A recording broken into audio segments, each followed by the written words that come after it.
Hello and welcome to Newsroom. I'm Sharmeen Ali. In a rare development, India and Pakistan have agreed to a strict observance of the ceasefire along the line of control in Kashmir. This is, according to the DG ISPR, the two Director Generals of military operations of both countries, India and Pakistan, had a conversation on a hotline, and this was a very cordial conversation. A lot of things were discussed, particularly the situation along the line of control. And according to the ISPR, the talks were held in a free, frank and cordial atmosphere. This is a very important development indeed. We'll be talking about that in our program today. Also, the Prime Minister Imran Khan in Sri Lanka has said that my dream for the subcontinent is that we resolve our differences. And he said that we want the Kashmir dispute to be resolved according to the United Nations resolutions. So this is also very important that this issue was raised at this forum. And also the Minister for Human Rights, Shireen Mazari, has said at the 46th Human Rights Council session in a video statement, she said that Pakistan is now asking the international community to give up their politically driven double standards for human rights and to hold the abusers of human rights responsible. So this is also two very important statements by the Prime Minister and the Minister for Human Rights. Also, another development in Pakistan is that due to the declining cases of coronavirus in the country, and as we've seen the world over as well, but due to the declining cases in Pakistan itself, the National Command and Operations Center has now decided that COVID-19 restrictions are going to be relaxed due to the declining cases. As of 15th March, wedding halls and shrines are going to be opened, as well as cinemas, and also 50% attendance rule at the workplace is going to be lifted. We're going to be talking about all of this in our program as well. So to begin our program, we're going to now just discuss this conversation between the two DGMOs between India and Pakistan. It's a very significant development that they've decided to agree on a strict observance of the ceasefire along the line of control, and also the Prime Minister's statement in Sri Lanka about Indian occupied Kashmir and the human rights situation that was discussed in the 46th Human Rights Council session. So let's begin this segment. Let's have a look right now at this package. Relations between Pakistan and India have come to a standstill since the Modi-led government unilaterally abrogated the special status of the disputed territory of Indian illegally occupied Jammu and Kashmir on 5th of August 2019. Pakistan's frequent attempts to highlight the Kashmir issue at the international level have only caused further Indian intransigence. In a recent development, the Directors General of Military Operations of the two countries held discussions over the established mechanism of hotline contact. According to ISPR, both sides agreed for strict observance of all agreements, understandings and ceasefires along the line of control and all the other sectors. Earlier, Prime Minister Imran Khan reiterated that the only dispute between the two countries is on Kashmir and it can only be resolved through dialogue. My dream for the subcontinent is that we resolve our difference, and our difference is only one. It's the Kashmir issue. All we want is it to be resolved according to the United Nations Security Council resolution. And this can only be resolved through dialogue. As far as the relations between the two countries are concerned, India has been sponsoring terrorism in Pakistan, the human rights abuse carried out by Indian forces in the occupied Kashmir, and a 15-year-long disinformation campaign against Pakistan. Whereas Pakistan has always rejected an unabated nuclear arms race in the region while preserving a strategic balance.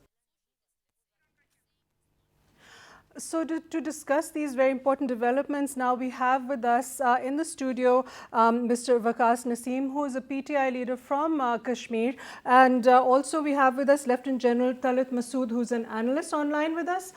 Thank you, General Saab, for joining us on our program. Thank you. Thank you. Sir, this rare move that we've now seen with, we know that the two DGMOs of India and Pakistan have had their conversations on hotline connections since 1987 per the ISPR. But now they've actually agreed to honor the strict observance of the ceasefire along the line of control, where we've seen that there's been an increase in violations since 2014. We've seen a lot of deaths of civilians and also soldiers and officers. So your input on this, sir?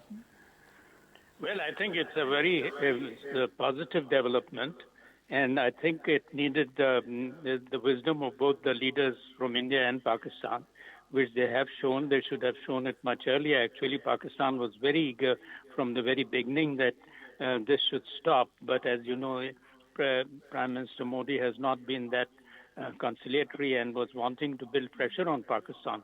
But I am glad that, both realized the futility of this, because as you rightly mentioned, that there has been so much of loss of life and property, and there was every possibility of its escalating as well, and both on nuclear power. So all these factors, plus of course the American factor now was very much responsible. I think the president, the new one, President Biden, I think his administration also may have contributed towards this, because they would like India and Pakistan to have much better relationship, because I would think that the U.S. is more interested in India focusing on its economy and also focusing on China rather than dissipating its military power and energy on Pakistan. So I think that was also one of the factors.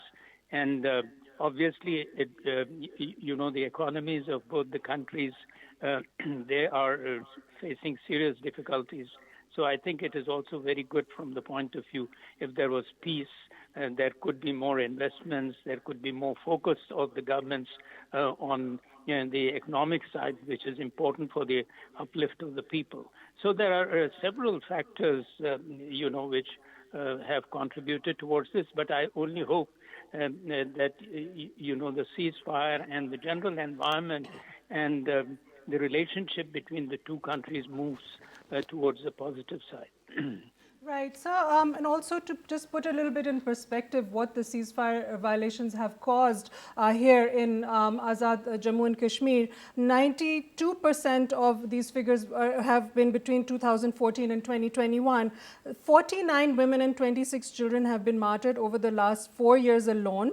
And the youngest martyr was 2-year-old Adib Sudhir. This is a very small child, and the oldest people who've been martyred are senior citizens, 75 years of age. These are all civilians who really, a lot of them are civilians who've been victims of these ceasefire violations. Of course, we know also the forces personnel as well.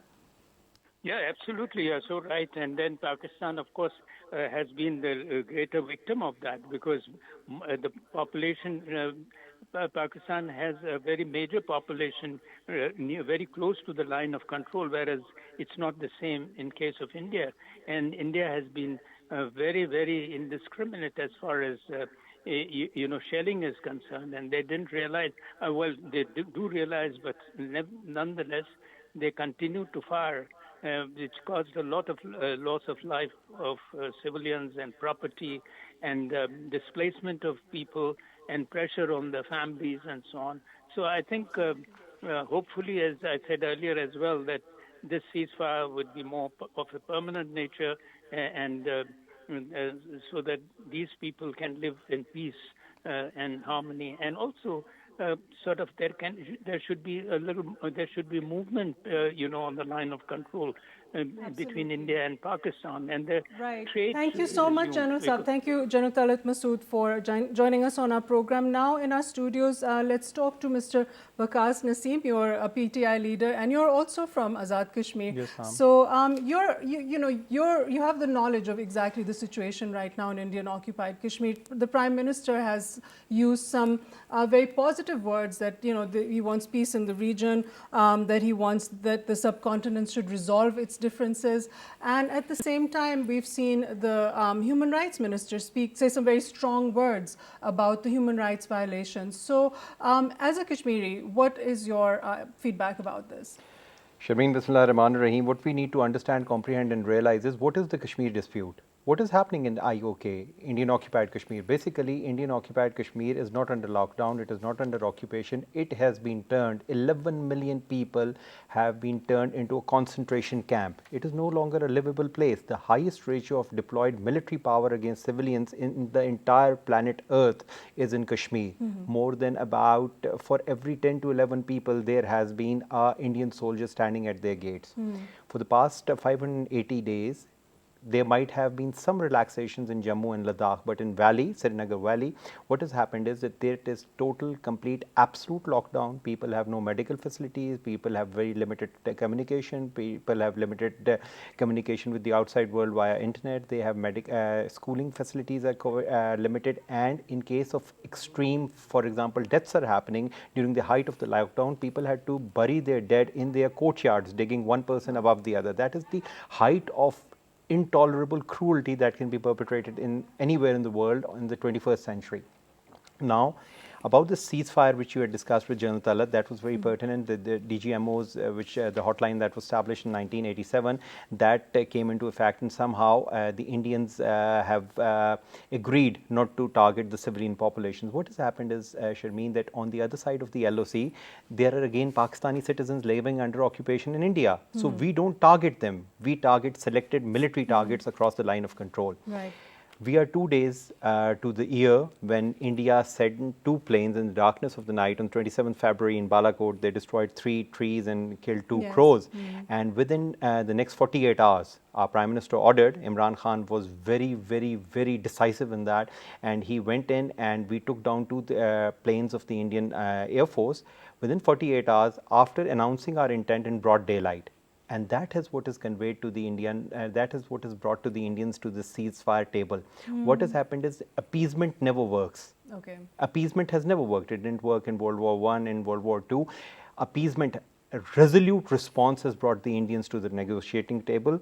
We need to understand that only recently we tested Raad, air-launched cruise missile. Then we tested the Babar cruise missile. It has a submarine-launched capability. We had Shaheen 3.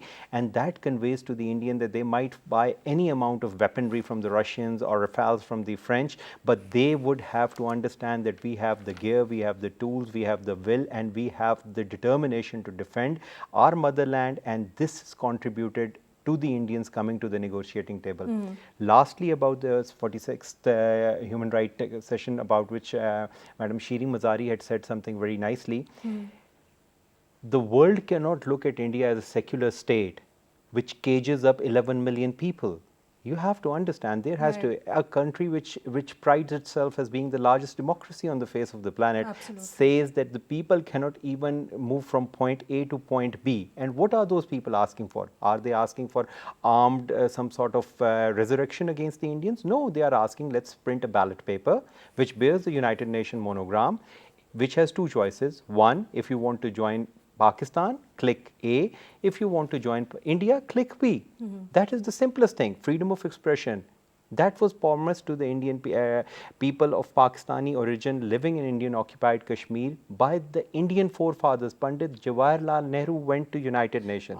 Exactly, and now you're seeing that the BJP government is completely reneging on those agreements. So that is just a total kind of betrayal of the trust of the Muslims in that area. I feel, and it is my prayer that the Indian population is not going down that direction. They have sane people, they have reasonable people, they have logical people over there. This RSS-led Modi government, this Hindutva fallacy which Modi has, he is now growing a beard and acting as a yogi. I have no words to describe what he's doing. Look at what is happening in Delhi. Forget about Kashmir. Let's not discuss, Sharmeen, what is happening in Kashmir. Just look at what is happening in Delhi. There are hundreds and thousands of farmers from Punjab, Indian nationals. They have nothing to do with Islam, extremism, fanaticism, secessionism. They are just asking for their rights, and he is not doing anything about them. People are dying every day. They are out for the past 2-3 years.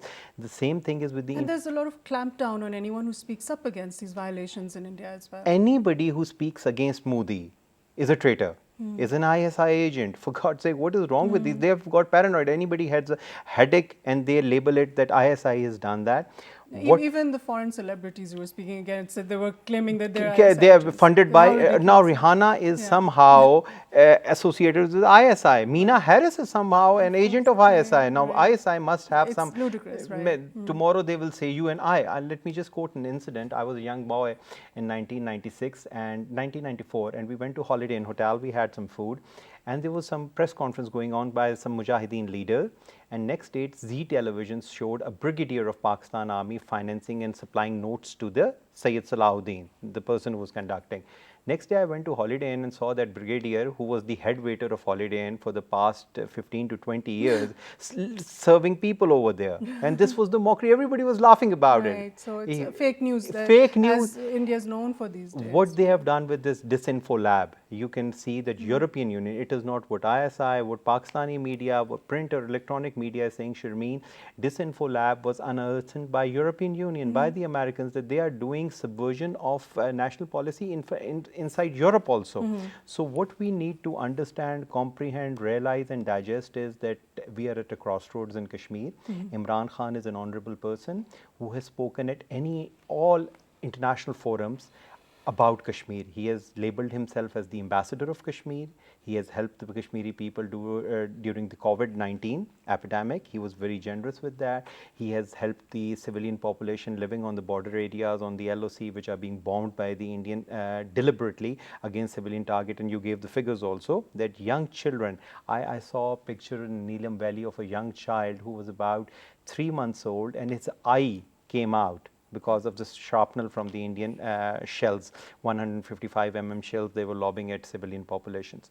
So this needs to stop, this needs to be curtailed, and I think what General Talat also said, that with Joe Biden, we have a reasonable, sane person who will engage Pakistan, who will pressurize India, and who will ensure that sanity prevails and in somehow multilateralism and United Nations gets involved in the Kashmir dispute and it is brought to a successful conclusion before a catastrophe opens. Right, and Kamala Harris was also known to have said earlier, a couple of years before her election as vice president, that we want the Kashmir people to know that they're not alone. Even though she has an Indian origin mother, she's from there, but still they have an idea of the human rights situation. And her niece has been very vocal about the farmers' protests and things like that, Meena Harris. But at the same time now, what you see in the West, not just the United States, but all the Western countries in which the human rights minister was commenting that that the West needs to stop prioritizing the political gains and strategic and commercial interests over human rights. Absolutely. And how their geopolitical rivals such as China, Venezuela, Iran, North Korea and all, their so-called human demonized. rights, they're demonized. So-called human rights violations there are spoken about, very strongly, whereas India is just sort of, pushed under the rug. Everything is pushed under the rug because India has a large middle class. That's the only number. That's the only reason the international community is tolerating the stupidity, the barbarism, the totalitarianism, the absolutism, the intolerable cruelty that is being perpetrated in occupied Kashmir. What happens is, Sharmeen, that European firms are more concerned about their profits, their gains, and their access to Indian middle class market rather than focusing on the plight of the Kashmiri people. Now, that is something which is known as in the world is selective morality. Right. When and it comes, then you're on the wrong side of history. You are on the wrong side of history, and you have to understand that Genghis Khan had built pyramids out of human skulls, but he could not control the people. His descendants became Muslims. So you need to understand, I need to realize, and India needs to digest is that it is sitting on a ticking time bomb. There are 27 secessionist movements in India. We have just in Kashmir, and we are peacefully, honorably, dignifiedly trying to talk to them over a cup of coffee on a table that let's sit down. The Kashmiris are not asking for anything which is unreasonable, Sharmeen. What are they asking? Just a ballot paper with United Nations monogram giving them the right to choose their future. Now, if India feels that somehow their shame elections, their Article 370, 35 alpha were bearing some fruit, why did they take it back? Now, think about what happened is that India was betrayed to Kashmir. Kashmir was betrayed to the Indians by Mirwais Farooq, Umar Farooq's father, Abdullah Mirwais Abdullah. Now, what happened is that those same people who were fighting the war of Indian occupation or inside Kashmir Valley, they have been arrested by the Indians now. Now Mehbooba Mufti is behind bars. Yes. Now Umar Abdullah is behind bars. Hun Farooq Abdullah is behind So bars. that there's a political void. There's a political. While they make all these demographic changes and all That of is that what over is told, that the puppet regime inside occupied Kashmir, Sharmeen, has now been exposed, that what we all along were saying, that this is a sham cover. They people will never let you understand and live as equal partners in the Indian confederacy. You have to, now they have said that, for example, Kashmir has a population of, occupied Kashmir has a population of 11 million individuals. Now they are saying that anybody from the Indian Armed Forces who has served for more than 10 years should be given a domicile. Now what they are doing is that they are changing the demographics of the population. Right. They are turning a majority, a Muslim majority, into a minority. They have more buying power, they have more money, so they will come in, and the local people will be turned into a minority. Very similar to what's happening in Israel. What is happening in Bosnia, what happened in Dagestan, what happened in Chechnya, what happened in East Timor. This is just happening and going on. But when it comes to East Timor, where Christians were living, another country was carved out of Indonesia. When it came to Darfur, Northern Sudan was made, Darfur was made a separate country. Another Muslim country was disintegrated. But what you were quoting in your intro and what you said right now in your question is that when it comes to questioning this blood of Muslims being spilled, what they do is there is a deafening silence. They don't have anything to say. Look at Bosnia, look at Chechnya, look at Dagestan, look at Armenia, look at Libya, look at Palestine, look at Iraq, look at Yemen, look at, for example, Myanmar, look at Afghanistan, look at Kashmir. Everywhere where blood is being spilled, it is of Muslims. But India needs to understand, and one message needs to be conveyed to the Indian across the spectrum. We are a proud nation, we are an honorable nation, we have a strong standing army of 1 million people, 1 million soldiers, and the entire Pakistani nation stands with their armed forces in their just struggle for the Kashmiri people, for the Kashmiri independence from Indian occupation, and for every worthless grain of sand. We would prefer to stand and die on our feet rather than live the rest of our lives on our knees. Right, absolutely. And just to put it in perspective, we're talking about the lockdown in Indian occupied Kashmir, but the Kashmiri people have been facing humiliation and torture for decades now. Ever since I can remember, even when I was a child, this has been happening. It's gone up and down, and recently it's gotten worse again. People just being detained, children in the middle of the night, the plight of women over there is, the rapes that you hear of, things like that. It's just, it's been like this for them for decades. You have entire generations who've grown up in conflict. They've never seen peace. Sharmeen, we and you have been experiencing this lockdown for the past 3, 4, 5, 6 months. Okay, we had this COVID, and we were limiting social distancing was exercised, and that was seen as something which was very unnatural for us. We were not acclimatizing ourselves to that. What has happened is that for the past 70 years, this lockdown is a normal for the Kashmiri people. And despite this lockdown, right. despite Indian armed APCs and anti-terrorism police, CRPF battalions deployed, you saw what happened on 27th February? When the Indians attacked Balakot and we retaliated, Indian chopper was brought down by Indian SAMs, surface-to-air missiles, and the entire population which was around that helicopter was chanting Pakistan Zindabad. That is what the spirit of the Kashmiri nation is. They can put them under chains, they can put them in dungeons, they can kill their leaders, they can detain their philosophers, thinkers, they can take away their language, they can try to subvert their religion, but they cannot take away their will to fight and the will for freedom. Absolutely. And that is something which is mesmerizing for everybody, that young girls, just look at the pictures that come out of Srinagar. They attend school, come out and throw stones and rocks at the Indian occupation forces. That's the determination of the people there, and it's very commendable. Thank you so much, Waqas Naseem sir, for being with us on our program today. Now, due to the declining cases of COVID-19 in Pakistan, we're going to be discussing how the National Command and Operations Center has decided to relax restrictions of COVID-19. Let's have a look at what's happening in this package. encouraging statistics has been reported on the coronavirus pandemic. The total number of new COVID-19 cases have been steadily declining globally for 6 straight weeks now. The implementation of smart lockdown in Pakistan kept the cases in control as compared to neighboring countries, and now with the availability of vaccine and following the declining trend of coronavirus cases, the National Command and Operations Center has decided to ease restrictions on commercial activities and official work. As per NCOC statement, indoor wedding ceremonies will be allowed. Similarly, opening of cinemas and shrines has also been allowed with standard operating procedures. NCOC has also lifted time limit from commercial activities and amusement parks. The condition of 50% attendance at workplace has also been removed. The Election Commission of Pakistan has also been allowed by the NCOC to hold local bodies and cantonment board elections by the end of May or early June. The NCOC has urged the masses to continue to adhere to the SOPs of wearing masks, social distancing, saying the smart lockdowns will continue when required. These decisions could be reviewed again in view of the increased disease prevalence whenever deemed necessary. Though much of our fears have reduced as vaccines are available and many more doses are arriving soon, the government needs to strategize for an effective countrywide vaccination drive. The authorities must work to expand the drive to include those who are living below the poverty line. People living in poverty remain the most vulnerable ones in the face of diseases. So we've seen the number of total active cases, which was over 50,000 in December in the last surge of coronavirus cases in Pakistan, has now dropped to 23,665 from 50,000. So that is where the decline takes place. The hospitals all over the country have very much lower occupancy where the ventilator wards and the oxygen wards are concerned.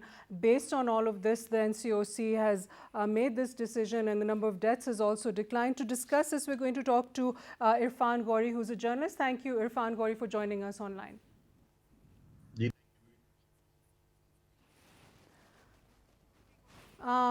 Irfan Gauri Sahab, thank you for joining us online. And now the restrictions that have been removed by the government, we're seeing a decline of cases in Pakistan. We're also seeing it all over the world, actually. A huge decline in the last 6 weeks in the world. 11% the cases have gone down. And fortunately, we're seeing that in Pakistan as well. These removal of restrictions would you say they're very timely? And what do you think the impact will have? Thank you very much once again. It's, I think, the good thing is that, fortunately, that all over, as you said, that all over the world, and especially in Pakistan, the number of cases, the number of infections, they have been dropping, and same is the case with the, the number of people who have been in hospitals and the fatalities as well. But not all the restrictions have been withdrawn. Some of the restrictions, like the 50% of attendance in workplaces, that has been removed, and the timings of the commercial activities, they have been removed. But still, there are some restrictions on wedding ceremonies inside door, and also the dining inside restaurants. Those are still there. But the main thing is that that we had been discussing in the past as well, and the government has been saying, and the health officials, that is the concept of social distancing. If the people, they will observe that, the results would be positive. Otherwise, what happens is that one is that the weather has been changing and the vaccination and all that, but even this vaccine is not the 100% prevention. We all know that it has its limits. So still there is a need that the people, they should be sensitive enough that at least they should be wearing the mask and the social distancing that has been practiced. That is the main way to prevent it. That should be observed. Right, naturally, caution still needs to be in place and SOPs still need to be followed. So now we're also going to see the rollout of the vaccinations going on in Pakistan. The vaccines are due to be administered to senior citizens starting the beginning of March, the Oxford AstraZeneca vaccine, and also the other vaccination companies are going to be rolling out their vaccines as well.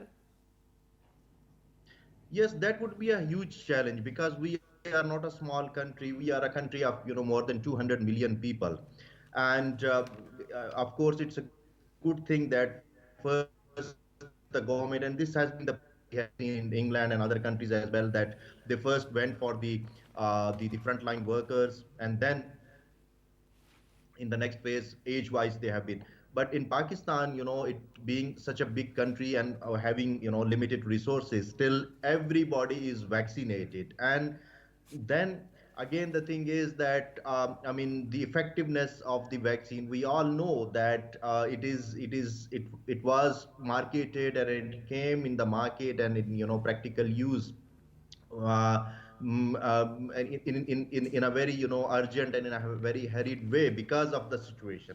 So one challenge is that all the population that being vaccinated, the other is the efficacy and efficiency of the vaccine. This is to be seen. And then in a country like ours, where the vaccines, we all know that these vaccines, they need lots of care to be administered, and all those conditions that are important. We all know that even in some cases we are still struggling to even give the polio vaccines to everybody, and that is to the kids only. And here it comes to the whole population, so this would be another big challenge, and I think it will take us quite tedious work to complete it.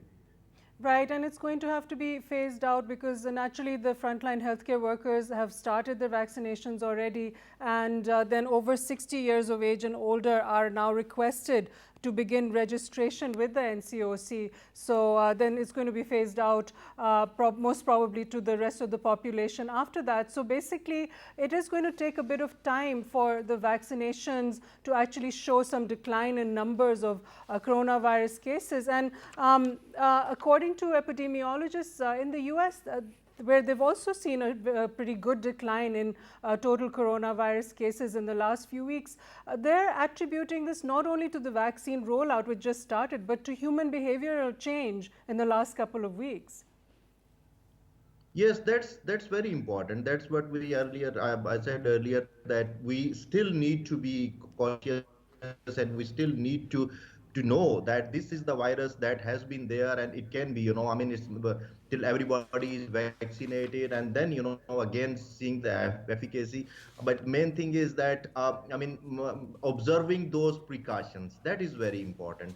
And then the thing is that the people should cooperate with the government, and because it's a very easy process. I have myself registered for my father and my mother. It took just 2 minutes.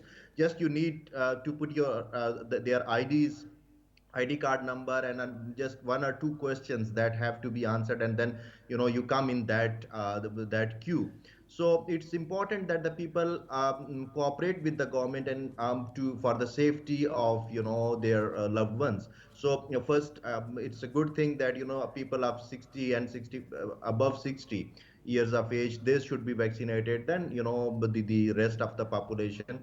But till that time, the precautions that are needed, because we have been seeing that it's very we are the lucky nation that we have not seen that situation which is observed in America, and in England and in Europe and many other countries.